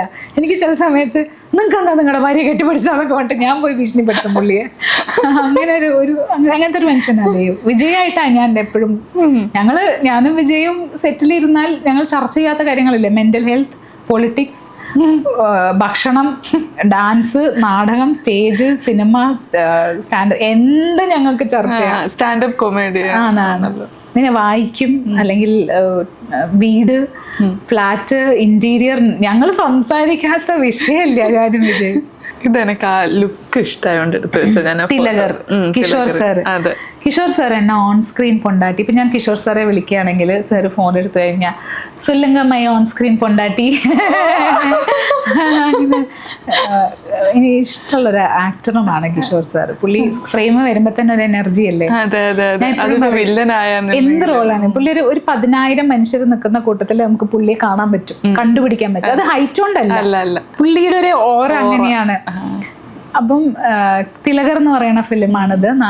തിരുനെൽവേലിയാണ് നമ്മൾ ഷൂട്ട് ചെയ്തിട്ടുണ്ടായിരുന്നത്. അത് അവിടുത്തെ ഒരു തേവർ കൾച്ചർ, അവരുടെ ഒരു ഊര് തിരുവിഴ, ഒരു നാട്ടിലൊരു ഫെസ്റ്റിവൽ സീന് ഷൂട്ട് ചെയ്യുമ്പോൾ ഉള്ള ഒരു ഫോട്ടോ ആണത്. എനിക്ക് അദ്ദേഹത്തിന്റെ സിനിമയിലെ ആക്ടർ എന്നുള്ളതിന്റെ അപ്പുറത്തേക്ക് ആസ് എ പേഴ്സൺ എന്നുള്ള രീതിയിലും അദ്ദേഹത്തിന്റെ ലൈഫ് സ്റ്റൈലും എനിക്ക് ഭയങ്കര ഇഷ്ടമാണ്. വീടിന്റെ ഉള്ളിൽ കുളമുണ്ട്. പുള്ളിയുടെ ബെഡ്റൂമിൽ നിന്ന് പുള്ളിക്ക് മാങ്ങ പറിക്കാൻ പറ്റും. ബിക്കോസ് മാവിനെ മുറിക്കാണ്ട് അവര് വീട് വെച്ചു, പ്രകൃതി നശിപ്പിക്കാണ്ട്. ഇവിടെ എന്നോട് ഇടയ്ക്കൊക്കെ അപ്പ പറയുമായിരുന്നു പുള്ളിക്ക് ബെഡ്റൂമിൽ നിന്ന് മാങ്ങ പറിക്കാന്നൊക്കെ. അപ്പം അങ്ങനത്തെ ഒരു വീടും. പുള്ളി കൃഷി ചെയ്യുന്നുണ്ട്, ഒരുപാട് കൃഷി ചെയ്യുന്നുണ്ട്. പുള്ളി തന്നെ ഇറങ്ങി പണിയെടുക്കും, പണിക്കാരും ഉണ്ട്, പുള്ളി എല്ലാം ചെയ്യും. അനുവിന് ഇഷ്ടപ്പെടുന്ന അങ്ങനെ വളരെയധികം മണ്ണുമായി കണക്റ്റഡ് ആയിട്ടും അവർക്ക് വേണ്ടി സംസാരിക്കുന്ന വളരെ നിലപാടുള്ള ഒരു മനുഷ്യനും കൂടിയാണ്. ചെയ്യുന്നത് മാത്രമല്ല, അവർക്ക് വേണ്ടി സംസാരിക്കുകയും നിലകൊള്ളുകയും ഫൈറ്റ് ചെയ്യുകയും ഒക്കെ ചെയ്യുന്ന ഒരാളാണ്. അപ്പം എനിക്കിഷ്ടമുള്ള ആളുകൾ അങ്ങനത്തെ ഒരാളാണ് അദ്ദേഹം. പറയാൻ ബാക്കി വെച്ചത്, ആ സമയത്ത് ഞാൻ ബൈക്ക് ഓടിക്കാൻ പഠിച്ചിട്ടില്ല. ഇത് ചുമ്മാ സിനിമയ്ക്ക് വേണ്ടിയിട്ട് ഷോ കാണിച്ചതാ. അപ്പൊ റോക്ക് സ്റ്റാറിൽ ഞാൻ പഠിച്ചു. റോക്ക് സ്റ്റാറിൽ ഇപ്പം മറ്റേ ബിടെക്കിന്റെയും കാസർഗോഡിന്റെ ഒക്കെ ഡയറക്ടർ മൃദുൽ നായർ ഉണ്ടായിരുന്നു. മൃദുലാണ് എന്നെ ബൈക്ക് ഓടിക്കാൻ പഠിപ്പിക്കുന്നത്. റോക്ക് സ്റ്റാറിന് വേണ്ടിയാ പഠിച്ചത്. ഇത് റോക്ക് സ്റ്റാറിന് മുന്നേ ഉള്ള ഫിലിമാണ് പറയാൻ ബാക്കി വെച്ചത്. അപ്പം ഇത് വെറുതെ പോസ്റ്റ് ചെയ്തതേ ഉള്ളൂ. റോക്ക് സ്റ്റാറിന് വേണ്ടിയിട്ടാണ് ഞാൻ പഠിച്ചത്. അതെ അതെ. ഇല്ല, അത് ആ സിനിമയിൽ പഠിച്ചു. അപ്പോൾ ഓടിക്കുമായിരുന്നു നന്നായിട്ട്. പിന്നെ ഇടയ്ക്ക് എപ്പോഴോ ഒരു തവണയും കൂടെ എന്തോ ഒരു ആവശ്യം വന്നപ്പോൾ ഓടിച്ചു എന്നുള്ളതല്ലാണ്ട് ലൈഫിൽ ഞാൻ 2 വീലർ അധികം ഓടിച്ചിട്ടില്ല. ഓടിച്ചിട്ട് തന്നെ ഇല്ല എന്ന് പറയാം. ഇനിയിപ്പോൾ ഞാനൊരു തമിഴ് പടം ചെയ്യുന്നതിൽ ഞാൻ സ്കൂട്ടർ ഓടിക്കണം എന്ന് അവർ പറയുന്നുണ്ട്. സ്കൂട്ടർ അല്ല, അത് തമിഴ്നാട്ടിലെ വണ്ടി, അത് ഓടിക്കണം എന്ന് പറയുന്നുണ്ടായിരുന്നു. ഈ ഒരു ഭാവം മോഹിനിയാട്ടത്തില് ഭയങ്കര ഇമോഷണൽ ആയിട്ടുള്ളൊരു. അതെ, ഒരു നേരമെങ്കിലും കാണാതെ ആ പാട്ട് ഒന്ന് ഡാൻസ് ഒന്ന് പൊടിതട്ടി എടുത്താൽ ഞങ്ങൾക്കും കൂടെ കുറച്ച് സന്തോഷമായിരിക്കും. ആ ഡാൻസ് ആണത്, മോഹിനിയാട്ടം. അത് കളിക്കുന്നത് തൃശ്ശൂർ വടക്കുന്നാഥന്റെ മുന്നിലാണ്. ഗുരുവായൂരാണോ വടക്കുന്നാഥന്റെ മുന്നിലാണ് ഇത് കളിക്കുന്നത്. ക്ഷമാവതി ടീച്ചർ ലൈവ് ഓർക്കസ്ട്രയിലാണ് അന്നത് ചെയ്തത്. ഭയങ്കരമായിട്ട് ഇമോഷണൽ ആയിട്ടുള്ളൊരു. ഞാൻ പെട്ടെന്ന് ഇമോഷണൽ ആവും, കരയൊക്കെ ചെയ്യുന്നത് സ്റ്റേജിൽ കരയ. അതറിയില്ല, അത് സ്റ്റേജിന്റെ ഒരു എനർജിയും കൂടെയാണ്. ചിലപ്പം ഒരേ പെർഫോമൻസ് 10 സ്റ്റേജിൽ കളിക്കുമ്പോഴും 10 തരത്തിലാണ് വരിക. പിന്നെ ഈ ഇമോഷൻ ആവുന്നതൊക്കെ സ്റ്റേജിൽ നിന്ന് നമുക്കൊരു നല്ല എനർജിയും ഒരു വൈബൊക്കെ കിട്ടുമ്പോൾ നമ്മൾ തന്നെ കരയും. ചിലപ്പോൾ അതേ പെർഫോമൻസ് അതേ രീതിയിൽ ഞാൻ വേറൊരു സ്ഥലത്ത് കളിക്കുമ്പോൾ അത് ചിലപ്പോൾ കരച്ചിൽ വന്നോളണമെന്നില്ല. ചില സ്റ്റേജും ചില സ്ഥലങ്ങളും എന്തോ ഒരു എനർജി സാധനം നമുക്ക് വർക്കാവും. അങ്ങനെ അത് കരഞ്ഞിരുന്നു. വടക്കുന്നാഥൻ സ്റ്റേജാണത്, ശിവരാത്രി സമയം. ഇത് ഷട്ടറിന്റെ റീമേക്ക് ആയിട്ടുള്ള ഒരു നാൾ ഇരവ്. അതും ഈ പറഞ്ഞ പോലെ ഒരു കോൺഫിഡൻസും ഇല്ല എനിക്ക് ചെയ്യാൻ. ഇവിടെ ചെയ്തു വെച്ചൊരു സിനിമ, റീമേക്ക് സിനിമ. ഞാൻ സജിതേച്ചിയെ വിളിക്കുകയും ചെയ്തു. സജിതേച്ചി എന്നോട് പറഞ്ഞു, മോള് നീ ധൈര്യമായിട്ട് ചെയ്തോന്ന്, എന്നെ കൊണ്ട് പറ്റും, നീ ചെയ്താൽ നന്നാവും എന്നൊക്കെ ചേച്ചി എന്നോട് പറഞ്ഞു. എനിക്ക് എന്നാലും ഒരു കോൺഫിഡൻസ് ഇല്ലായിരുന്നു. പക്ഷേ സത്യരാജ് സാറിന്റെ കൂടെ അതും കുറേ പഠിക്കാൻ പറ്റിയൊരു സിനിമയാണ്. ഒരു ആക്ടർ എങ്ങനെ മറ്റ് കോ ആക്ടേഴ്സിനെ എങ്ങനെ കൺസേൺഡ് ആയിട്ടും അല്ലെങ്കിൽ എങ്ങനെ കൺസിഡറേറ്റ് ആയിട്ടും ഇരിക്കാൻ പറ്റും എന്നൊക്കെ ഞാൻ സത്യരാജ് സാറിൻ്റെ അടുത്ത് നിന്ന് പഠിച്ചതാണ്. കുറേ കാര്യങ്ങൾ പഠിക്കാൻ പറ്റിയിട്ടുണ്ട്. അദ്ദേഹവും എനിക്കൊരു എപ്പോൾ വിളിക്കാനും എന്ത് അഡ്വൈസ് ചോദിക്കാനും, ഇപ്പോൾ ഒരു സിനിമ കൺഫ്യൂഷനൊക്കെ വരുന്ന സമയത്തൊക്കെ സാറിനെ ഞാൻ പണ്ട് വിളിക്കുമായിരുന്നു. സാർ ഇങ്ങനെ ഒരു സാധനം ഉണ്ട്. ഈവൻ ഹാർട്ട് ബീറ്റ് ചെയ്യും മുന്നേ, അയലി ചെയ്യും മുന്നേ ഒക്കെ ഞാൻ സാറിനെ വിളിച്ചിട്ടുണ്ടായിരുന്നു. എനിക്കൊരു കൺഫ്യൂഷൻ വരികയാണ്, പ്രത്യേകിച്ച് തമിഴ് ഇൻഡസ്ട്രി കണക്റ്റഡ് ആണെങ്കിൽ ഞാൻ സാറിനെ വിളിച്ച ഒപ്പീനിയനൊക്കെ ചോദിക്കും. സാർ ഇതെങ്ങനെ, അപ്പം സാറിന് ഇങ്ങനെ അത് ചെയ്യൂന്ന് പറയില്ല. ഇത് ചെയ്താൽ ഇതൊക്കെയാണ് ഗുണങ്ങൾ, ഇതൊക്കെയാണ് ദോഷങ്ങൾ, ഇത് ചെയ്താൽ ഇതൊക്കെയാണ് ഗുണങ്ങൾ, ഇതൊക്കെയാണ് ദോഷങ്ങൾ, അത് പറഞ്ഞു തരും. എന്നിട്ട് നമുക്ക് ഡിസൈഡ് ചെയ്യാം. അപ്പം അതിൻ്റെ ഒരു എല്ലാ വശവും പറഞ്ഞു തരുമായിരുന്നു. അല്ലെങ്കിൽ ഈ കമ്പനി ഇങ്ങനെയൊക്കെയാണ്, ആ കമ്പനി ഇങ്ങനെയൊക്കെയാണ്, ഈ ടീം ഇത്, അങ്ങനത്തെ എനിക്ക് അത്ര ധാരണ ഇല്ലാത്ത കാര്യങ്ങളായിരുന്നു അതൊക്കെ. അപ്പൊ അതൊക്കെ എനിക്ക് ക്ലിയർ ആയിട്ട് പറഞ്ഞു തരും. ഡിസിഷൻ എൻ്റെ തന്നെയാ, പക്ഷെ എനിക്ക് ചുറ്റുപാടുകൾ പറഞ്ഞു തരും. അതാണ് നേരത്തെ പറഞ്ഞ ആ റിലേഷൻഷിപ്പുകൾ ഓരോ സിനിമയിൽ നിന്നും കിട്ടുന്നത്. ഇത് എനിക്ക് പേഴ്സണലി ഇഷ്ടപ്പെട്ട ഒരു കഥാപാത്രം. ഞാനെ പറ്റി ഇന്ന് സംസാരിച്ചു ലർക്കിന്റെ പ്രൊമോഷൻ ഇന്റർവ്യൂസിലൊക്കെ.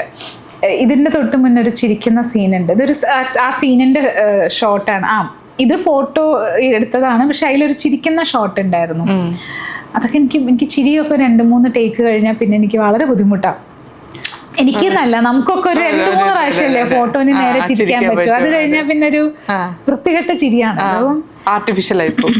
അപ്പം അങ്ങനെ ഒരു സീന് രഞ്ജിത്ത് സാറുടെ കയ്യിൽ നിന്ന് കുറേ ചീത്ത കേട്ടിട്ടുണ്ട്. പിന്നീടാണ് മനസ്സിലാവുന്നത് അദ്ദേഹത്തിന്റെ എല്ലാ ചീത്തയും വേർത്തായിരുന്നു എന്ന് സ്ക്രീനിൽ കണ്ടു കഴിയുമ്പോൾ. പക്ഷെ ഞാനും കമ്പാരിറ്റീവ്ലി പുതിയതാണ്, എനിക്കറിയില്ല, ഫ്രെയിമിങ് അറിയില്ല, അങ്ങനെ ചെയ്താൽ ഇങ്ങനെ ചെയ്താൽ എങ്ങനെ, ഏത് സ്പീഡിൽ നടക്കണം, ഏത് സൈഡ് ഫേസ് ഫേവർ ചെയ്യണം, അങ്ങനത്തെ ഒക്കെ നമുക്കറിയില്ലല്ലോ. നമ്മൾ ഇങ്ങനെയല്ലേ ഇപ്പം ആൾക്കാരൊക്കെ നടക്കുക, ഇതിനിപ്പോൾ ഇത്ര ചീത്ത പറയാൻ എന്താണെന്നാണ് ഞാൻ വിചാരിക്കുക. പക്ഷേ ആ ഫ്രെയിമിൽ ഞാൻ എങ്ങനെ വരുന്നു, എന്താ വരുന്നു എന്നൊക്കെ ഇപ്പോഴും ധാരണയില്ല. പക്ഷെ കുറച്ചും കൂടെ നമ്മൾ കണ്ട് കുറച്ചും കൂടെ ഒക്കെ കാര്യങ്ങൾ മനസ്സിലായി. അപ്പോൾ ഒന്നും അറിയില്ലല്ലോ. ഇങ്ങനെ ചീത്ത പറയുമ്പോൾ ഞാൻ വിചാരിക്കും ഇയാൾ ഫുൾ ടൈം ചീത്ത തന്നെയാണോ അറിയുള്ളതെന്ന് അങ്ങനെ എന്നൊക്കെ വേണ്ടി ഞാനിങ്ങനെ മനസ്സിലെണ്ണി പെറുക്കും. ചില സമയത്ത് ഞാൻ ഡബിങ് ഒക്കെ ചെയ്യണ, ഡബിങ് എന്നിട്ട് വേറെ ആളാ ചെയ്തത്, ഞാൻ പറയുമായിരുന്നു ഞാൻ ഡബ് ചെയ്യില്ല, എനിക്ക് വയ്യ ചീത്ത വെക്കാൻ എന്നൊക്കെ പറഞ്ഞിട്ട് അങ്ങനെയൊക്കെ പറയുമായിരുന്നു. പക്ഷെ പിന്നീട് അതിൻ്റെ ഒരു വാല്യൂ അല്ലെങ്കിൽ അത് ആ റോള് ബെറ്ററായി എന്നുള്ള രീതിയിൽ കാണുമ്പോൾ അതൊരു നമുക്കൊരു സന്തോഷമാണ്. പിന്നെ ഒരു സീൻ, ഒരു അതിനകത്തൊരു പാട്ട് സീനുണ്ട്, അത് പാട്ടായിട്ടാണ് കാണിക്കുന്നത്, ഒരു അബോർഷൻ സീനുണ്ട്. അപ്പം കുറേ ആളുകൾക്ക് ഇഷ്ടപ്പെട്ട, കുറേ സ്ഥലത്ത് എനിക്ക് അംഗീകാരങ്ങൾ നേടിത്തന്നൊരു സീനാണ്. അപ്പം ആ സീൻ കഴിഞ്ഞിട്ട് സെറ്റിൽ എല്ലാവരും ക്ലാപ്പ് ചെയ്തു, ക്യാമറാമാൻ കരയുന്നു, രഞ്ജിത്ത് സാർ ഒന്നും പറഞ്ഞൊന്നുമില്ല, വന്നിട്ട് ഷോൾഡറിൽ ഇങ്ങനെ 2 തട്ട് തന്നു. അപ്പം അതെന്നെ വലിയൊരു അപ്രീസിയേഷൻ ആയിരുന്നു. അങ്ങനെ അത്ര വഴക്ക് കേട്ടതും ഞാൻ ആ അപ്രീസിയേഷനിൽ മറന്നു. എല്ലാവരുടെ കൈയടിയും എൻ്റെ മറ്റേ അബോർഷൻ പെയിന് കണ്ട് ക്യാമറാമാൻ കരയുന്നതും രഞ്ജിത്ത് സാർ വന്ന് അത്രയും ചീത്ത കേട്ടത് എനിക്ക് ഓക്കെ ശരി നല്ലതായി. അപ്പം ഞാൻ കുറേ രസമുള്ള ഓർമ്മകളുണ്ട് ഇതിൽ. എനിക്ക് തോന്നുന്നു ഓപ്പോസിറ്റ് സീനിൽ നിൽക്കുന്നത് കുഞ്ഞിരാമേട്ടൻ എന്നാണ് ആ ക്യാരക്ടറിന്റെ പേര്, ശശിയേട്ടൻ, അപ്പുണ്ണി ശശി എന്നാണ് അദ്ദേഹത്തെ അറിയപ്പെടുന്നത്. തിയേറ്ററിൽ ആ ഭാഗത്താ വീട്, കോഴിക്കോട് വടകര സൈഡിൽ തന്നെയാണ് അദ്ദേഹത്തിന്റെ വീട്. അദ്ദേഹത്തിന്റെ കൂടെയുള്ള ഒരു സീനായിരുന്നു അത്. വല്ലാത്തൊരു നഷ്ടബോധമൊക്കെ തോന്നുന്ന ഒരു കഥാപാത്രമല്ലേ. ഞാനില് നല്ല ഒരുപാട് കാലം അനുവിനെ ഓർമ്മിക്കപ്പെട്ടത് ഞാനിലെ നടി എന്നുള്ള തരത്തിൽ തന്നെയായിരുന്നു. എനിക്ക് പേഴ്സണലി ഒരുപാട് ഇഷ്ടമാണ് അകത്തിന്റെ ക്ലൈമാക്സിലെ സീനിന്റെ മുന്നേ ഉള്ള അമ്പലാണത്. എനിക്ക് ആ നോവല് ഭയങ്കര ഇഷ്ടമായിരുന്നു, മലയാറ്റൂർ. അത് അതിന്റെ ആ ഒരു ഇപ്പൊ മുന്നേ വായിച്ചിട്ടുണ്ടായിരുന്നു നോവൽ? ചെറുപ്പത്തിൽ വായിച്ചതായിരുന്നു. ചെറുപ്പത്തിൽ എന്ന സെൻസ് ഹൈസ്കൂൾ പഠിക്കുമ്പോൾ എൻ്റെ വീടിൻ്റെ അടുത്തൊരു വായനശാലയുണ്ട്, KS എഴുത്തച്ഛൻ സ്മാരക വായനശാല. അപ്പൊ അവിടുന്ന് വായിച്ചിട്ടുണ്ട്. പിന്നീടാണ് ഈ കഥ വരുമ്പോ ആദ്യം എനിക്ക് അറിയില്ലായിരുന്നു ഞാൻ ഇതാണ് ചെയ്യാൻ പോകുന്നതെന്ന്. ഈ ഓഡിഷൻ ഉണ്ടായിരുന്നു, മേഘരൂപന്റെ ഫോട്ടോ കണ്ടു, ഒന്ന് ഓഡിഷന് വരുവുണ്ട്. ഞാൻ വരില്ല എന്ന് പറഞ്ഞത് ഓഡിഷൻ, എനിക്ക് മടിയാ, അങ്ങനെ കോൺഫിഡൻസ് ഇല്ല. പിന്നെ അവര് വന്ന് വിളിച്ച് ഞാൻ അറിയാണ്ട് എൻ്റെ ഓഡിഷൻ നടന്നു എന്നുള്ള അവസ്ഥയായിരുന്നു. അങ്ങനെ ചെയ്തു. പിന്നീടാണ് എല്ലാം കഴിഞ്ഞ് അനുവാണ് ഈ റോള് ചെയ്യാൻ പോകുന്നതെന്ന് പറഞ്ഞു കഴിഞ്ഞിട്ടാണ് എന്നോട് പറയുന്നത് മലയാറ്റൂരിൻ്റെ യക്ഷിയാണ് ചെയ്യണതെന്ന്. അപ്പം ഞാൻ എക്സൈറ്റഡ് ആയിട്ട് ഡയറക്ടറിനോട് ചോദിച്ചു, അപ്പം ആ സീൻ ചെയ്യേണ്ടി വരുമോ, അപ്പോൾ ഈ സീൻ ചെയ്യേണ്ടി വരുമോ, ഇങ്ങനെയൊക്കെ ചോദിച്ചപ്പോൾ പുള്ളിക്കാരി എക്സൈറ്റഡ് ആയി. വായിച്ച ഒരാൾ എന്നുള്ള രീതിയിൽ വായിക്കാമെന്ന് മാത്രമല്ല, വായിച്ച് രാഗിണിയെ കുറേ ദിവസം മനസ്സിൽ കൊണ്ട് നടന്നിട്ടുണ്ട്. പേടിച്ച് പനി വന്നിട്ടുണ്ട്. അല്ല എനിക്കൊരു എക്സ്പീരിയൻസ് വെച്ച് ഞാൻ ഒറ്റക്ക് വായിച്ചു. ഒറ്റക്കിരുന്ന് വായിച്ചിട്ട് ചുറ്റുപാടും ആരും ഉണ്ടായിരുന്നില്ല, രാത്രിയാ വായിച്ചോണ്ടിരുന്നത്. അപ്പൊ അതിൻ്റെ അകത്ത് അവളുടെ വരവറിയിക്കുന്ന മണം, ഇതിന്റെ ഇലകൾ അനങ്ങുന്നതും ഒക്കെ ആയിട്ടുള്ളത് ഞാനിങ്ങനെ വായിച്ചോണ്ടിരിക്കുമ്പോ എനിക്ക് അതൊക്കെ ഫീൽ ചെയ്യുന്നു. ഒരു മണം വരുന്നു, രാഗിണി തന്നെ അത് സംഭവം വന്നു. പക്ഷെ എനിക്ക് പനിച്ചപ്പോഴാണ് മനസ്സിലായത്, പേടിച്ചിട്ടാണ് പനിച്ചത്. ആ സമയത്ത് ഇങ്ങനത്തെ അവസ്ഥകൾ ഉണ്ടായിരുന്നു. ഞാൻ എല്ലാ ദിവസവും 12 മണിക്ക് കുളിക്കുമായിരുന്നു ഗന്ധർവനെ കാണാൻ. അത്ര മണ്ടത്തരം ചെയ്തിട്ടുണ്ട്.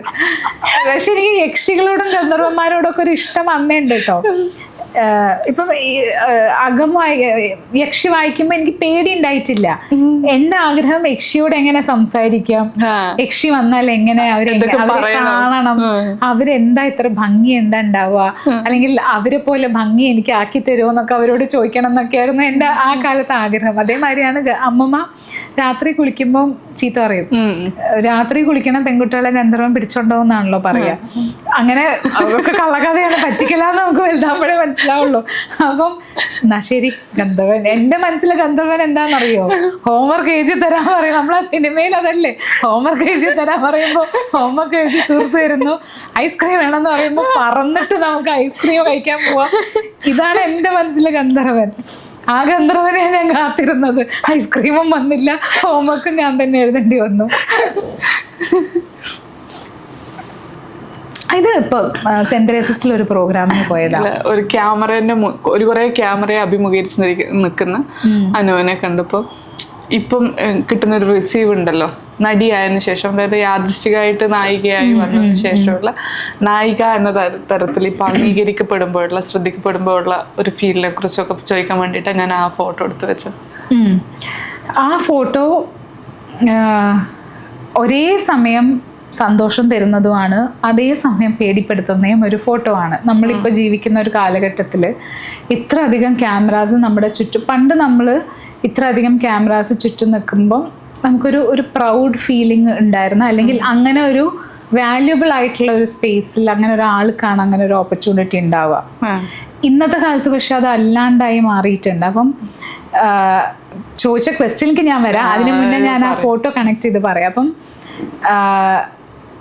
എവിടേക്കോ നമ്മുടെ ഒരു ഞാൻ ഓൺലൈൻ ആളുകളുടെ കൂടെ കുറേ വർക്ക് ചെയ്ത ആളാണ്, ഞാനൊരു മീഡിയയിൽ വർക്ക് ചെയ്ത ഒരാളാണ്.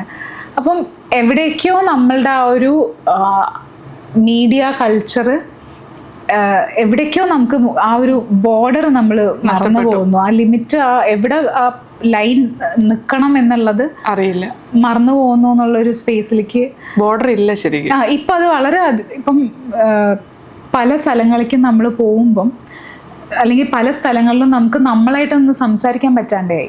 ഓൾവേസ് ക്യാമറ ചുറ്റും നിൽക്കുന്നത് കൊണ്ട്. പിന്നെ എനിക്ക് മനസ്സിലാവാത്തൊരു കാര്യം, ഞാൻ ശ്രീനിവാസൻ സാറുടെ അവിടെ കുറേ എനിക്കറിയുന്ന ഓൺലൈൻ സുഹൃത്തുക്കളോടൊക്കെ ഞാൻ വിളിച്ച് പറഞ്ഞിരുന്നു, നിങ്ങൾ ചെയ്യുന്നത് ശരിയല്ല, വളരെ മോശമാണ് എന്നുള്ളത് പറയും. അതേ ആളുകൾ വീണ്ടും അവിടെ റിപ്പീറ്റ് ചെയ്യുന്നത് കാണുമ്പം ഇവർക്ക് എന്താണ് കണ്ടന്റ്, എന്താണ്, എവിടെയാണ് ആളുകളുടെ സമയവും ആളുകളുടെ പ്രൈവസിയും ആളുകളുടെ സ്പേസും റെസ്പെക്റ്റ് ചെയ്യേണ്ടത് എന്ന് മനസ്സിലാവാത്ത ഒരു സ്പേസിലേക്ക് പോയിക്കൊണ്ടിരിക്കുകയാണ്. എന്താണ് സെലിബ്രേറ്റ് ചെയ്യേണ്ടത്, എന്താണ് കണ്ടന്റ് ആക്കേണ്ടത്, എന്താണ് നമ്മൾ റെസ്പെക്റ്റ് ചെയ്യേണ്ടത് എന്നൊക്കെയുള്ള അതൊക്കെ നമ്മൾ മറന്നു പോകുന്നു. അതല്ലെങ്കിൽ നമ്മൾക്ക് ആളുകൾക്ക് ചിന്തിക്കാൻ പറ്റുന്നില്ല. എല്ലാം കണ്ടന്റാണ്, എല്ലാം മെറ്റീരിയലാണ്. ആ അവസ്ഥയിലേക്ക് നമ്മൾ മാറുന്നു എന്നുള്ളത് ആരെയും കുറ്റപ്പെടുത്തുകയല്ലേ. മേ ബി നമ്മളുടെ ഭാഗത്തുനിന്നും അങ്ങനെ എന്തെങ്കിലുമൊക്കെ സോഷ്യൽ മീഡിയയിൽ ഒരു സാധനം കാണുമ്പോൾ എല്ലാം കണ്ടന്റിലേക്ക് നമ്മൾ മാറുന്നു എന്നുള്ളത് പേടിപ്പെടുത്തുന്ന ഒരു അവസ്ഥയാണ്. അപ്പം ആ ഒരു റിയലൈസേഷനും ആ ഒരു സ്വയം എല്ലാവരും ചിന്തിക്കേണ്ടതുണ്ട്. ഇപ്പം നമ്മുടെ വീട്ടിലേക്ക് ആ അവസ്ഥ വരുന്നു എന്നൊന്നുമല്ല, നമ്മുടെ വീടായാലും അപ്പുറത്തെ വീടായാലും എവിടെ ആയാലും എന്താണ് കണ്ടന്റ്, എന്തൊക്കെ റെസ്പെക്റ്റ് ചെയ്യപ്പെടണം, എന്തൊക്കെ ഒഴിവാക്കപ്പെടണം എന്നുള്ളത് വളരെ അത്യാവശ്യമായിട്ട് മനസ്സിലാക്കേണ്ട ഒരു കാര്യമാണെന്ന് എനിക്ക് തോന്നാറുണ്ട്. അതേപോലെ തന്നെ എല്ലാവരും സെലിബ്രേറ്റ് ചെയ്യുന്ന ഒരു അവസ്ഥയായി. ഇപ്പം ഈ ഒരു മീഡിയ എന്ന് പറയുന്നത് പണ്ട് നമ്മൾ നോക്കിക്കാണുന്ന, നമ്മൾ വളരെ പ്രതീക്ഷയോടെ, അല്ലെങ്കിൽ നമ്മൾ ലീഡേഴ്സിനെയോ നമ്മൾക്ക് റോൾ മോഡൽ ആവുന്ന ആളുകളുടെ ഇന്റർവ്യൂസും ആളുകളുടെ ഇതിനു വേണ്ടി കാത്തിരുന്ന മനുഷ്യരാണ് നമ്മൾ. ദൂരദർശനിലൊരു ഇന്റർവ്യൂ, അല്ലെങ്കിൽ മെയിൻ ചാനൽസിലൊക്കെ ഫെസ്റ്റിവൽസ് ഒക്കെ ആവുമ്പോഴാണ് സെലിബ്രിറ്റീസിന്റെ ഇന്റർവ്യൂസ് ഒക്കെ വരിക. അങ്ങനെ നമ്മളെ നയിക്കുന്ന, അല്ലെങ്കിൽ നമ്മൾക്ക് റോൾ മോഡൽ ആവുന്ന, നമ്മളെ ഇൻസ്പയർ ചെയ്യുന്ന സബ്സ്റ്റൻസ് ഉള്ള ആളുകളെ സെലിബ്രേറ്റ് ചെയ്തുകൊണ്ടിരുന്ന ഒരു സ്പേസിൽ നിന്ന് ആരെയാണ് സെലിബ്രേറ്റ് ചെയ്യേണ്ടതെന്ന് അറിയാത്തൊരവസ്ഥയിലേക്ക് നമ്മൾ എത്തി. അപ്പോൾ അതാണ് ഞാൻ പറഞ്ഞത്, ആ ഫോട്ടോ കാണുമ്പം പഴയ മീഡിയയിൽ വർക്ക് ചെയ്തിരുന്ന ഒരു അനുമോൾക്ക്, ഒരു ക്യാമറയുടെ മുന്നിൽ അവതാരകയായിട്ട് നിന്നിരുന്ന ഒരു എനിക്ക് ചുറ്റും ഇത്ര ക്യാമറകൾ എന്നെ കേൾക്കാൻ നിൽക്കുന്നു എന്നുള്ളത് ഒരു സന്തോഷം തരുന്ന കാര്യമാണ്. അതേസമയം തന്നെ ആരെയാണ്, എന്താണ്, എങ്ങനെയാണ് സെലിബ്രേറ്റ് ചെയ്യപ്പെടേണ്ടത്, എവിടെയാണ് ലൈൻ വരയ്ക്കേണ്ടത് എന്ന് അറിയാത്ത ഒരു ഗ്രൂപ്പിൽ ഒരു സമയത്ത് നിൽക്കുന്നതിലും ഉള്ളൊരു കൺസേണും പേടിയും ഉണ്ട്. അതാണ് ഞാൻ പറഞ്ഞത്, പേടിയും സന്തോഷവും തരുന്നൊരു ഫോട്ടോ ആണ് അത് എന്നുള്ളത്. പിന്നെ ഇപ്പം നായികയായിട്ടല്ല, ഞാനൊരു ആക്ടറായിട്ട് നിൽക്കുന്ന സമയത്ത് ഒരുപാട് സന്തോഷമുള്ള ഒരു സ്പേസിലാണ് ഞാൻ നിൽക്കുന്നത്. നല്ല വർക്കുകൾ ചെയ്യുന്നു, മലയാളത്തിൽ ചെയ്യുന്നില്ല എന്നുള്ളൊരു വിഷമം ഒരു സൈഡിൽ കുഞ്ഞതായിട്ടുണ്ടെങ്കിലും ഞാനൊരു ആക്ടറാണ്. അപ്പം പെർഫോം ചെയ്യാൻ കിട്ടുന്ന സ്പേസും സ്ത്രീകളുടെ ജീവിതം കൂടെ ട്രാവൽ ചെയ്യാൻ കിട്ടുന്ന ഒരു സ്പേസും എനിക്ക് ഏത് ലാംഗ്വേജ് ആയാലും സന്തോഷമാണ്. മറ്റ് ലാംഗ്വേജുകൾ ചെയ്യുമ്പോൾ എന്താ വെച്ചാൽ ഞാൻ കുറച്ച് കൂടുതൽ അധ്വാനിക്കണം. ഡയലോഗ് ഇരുന്ന് പഠിക്കാനും അതിൻ്റെ ഒരു ഫ്ലോയും അതിൻ്റെ ഒരു സ്ലാങ്ങും ഞാൻ ഇത്തിരി അധികം എഫേർട്ട് ഇടണം. മലയാളം ആകുമ്പോൾ നമ്മുടെ ഭാഷ ആയതുകൊണ്ട് ഇത്തിരി കൂടെ ഒരു സുഖം ഉണ്ടാവും. അപ്പം ആ ഒരു വ്യത്യാസം, അല്ലെങ്കിൽ പിന്നെ ഇൻഡസ്ട്രിയുടേതായിട്ടുള്ള ഇപ്പൊ തമിഴും തെലുഗും അല്ലെങ്കിൽ വേറെ ലാംഗ്വേജ് ഒക്കെ ആകുമ്പോൾ വലിയ ഇൻഡസ്ട്രീസ് ആണ്, നമുക്ക് സൗകര്യങ്ങൾ കൂടും, അങ്ങനത്തെ കുറെ അതെ അങ്ങനത്തെ വ്യത്യാസങ്ങൾ ഒഴിച്ചാൽ പെർഫോമർ എന്നുള്ള രീതിക്ക് ഞാൻ സ്ത്രീകളെ തന്നെയാണ് റിപ്രസെന്റ് ചെയ്യുന്നത്, പല തലത്തിലുള്ള സ്ത്രീകളെ റിപ്രസെന്റ് ചെയ്യുന്നു എന്നൊക്കെയുള്ള ആ ഒരു സന്തോഷവും. ഹാർട്ട് ബീറ്റ് ആയാലും അല്ലെങ്കിൽ ഇപ്പൊ ചുറ്റും നടക്കുന്ന പാരീസ് കഫേ എന്ന് പറഞ്ഞിട്ട് ഫിലിം ഓഗസ്റ്റിൽ റിലീസിന് നോക്കുന്നുണ്ട്, ഇപ്പം ലർക്ക് റിലീസാവുന്നു, ഹാർട്ട് ബീറ്റ് 3 റിലീസാവുന്നു, അങ്ങനെയൊക്കെ വെച്ച് നോക്കുമ്പോൾ ഒരു ബ്യൂട്ടിഫുൾ സ്പേസിലാണ്. എനിക്കിങ്ങനെ ഓൺ ആൻഡ് ഓഫ് ആയിരുന്നു. സിനിമ തുടങ്ങിയ കാലത്തും കുറേ നല്ല സിനിമകൾ ചെയ്തു, പിന്നെ കുറച്ചു കാലം ഇത്തിരി സൈലന്റ് ആയി, പിന്നെ ഇടയ്ക്ക് കുറച്ച് നല്ല പടങ്ങൾ ചെയ്തു, പിന്നെ ആ കോവിഡ് ഒക്കെ കഴിഞ്ഞ് ഇത്തിരി സൈലന്റ് ആയി. അപ്പം എൻ്റെ ഗ്രാഫ് ഇങ്ങനെ പൊയ്ക്കൊണ്ടിരിക്കുകയാണ്. അപ്പം സ്റ്റഡി എന്നും പറയാൻ പറ്റില്ല, എനിക്കിങ്ങനെ അപ്സ് ആൻഡ് ലോസ് ഇങ്ങനെ വന്നുകൊണ്ടിരിക്കുന്നുണ്ട്. അപ്പം ഇപ്പം ഒരു നല്ല സ്പേസിലാണ് നിൽക്കുന്നത്. ഞാൻ വളരെ സന്തോഷത്തോടെ, വളരെ സ്നേഹം കിട്ടുന്നുണ്ട്, നല്ല ക്യാരക്ടേഴ്സും കിട്ടുന്നുണ്ട്. അങ്ങനൊരു പിന്നെ എല്ലാ കാലത്തും എനിക്ക് അങ്ങനെ തന്നെയാണ്. ഞാൻ അതത് കാലഘട്ടത്തിൽ അതത് കാര്യങ്ങൾ നടക്കേണ്ട രീതിയിൽ എനിക്ക് നടന്നിട്ടുണ്ട്. ഞാൻ ആഗ്രഹിക്കുന്നതിനെക്കാട്ടിലും ഞാൻ വിചാരിക്കുന്നതിനെക്കാട്ടിലും ഒക്കെ നല്ല രീതിയിൽ എനിക്ക് കാര്യങ്ങൾ വരാറുണ്ട്. ഇനിയും അങ്ങനെ തന്നെ വരട്ടെ എന്ന് പ്രാർത്ഥിക്കുന്നു. Thank you.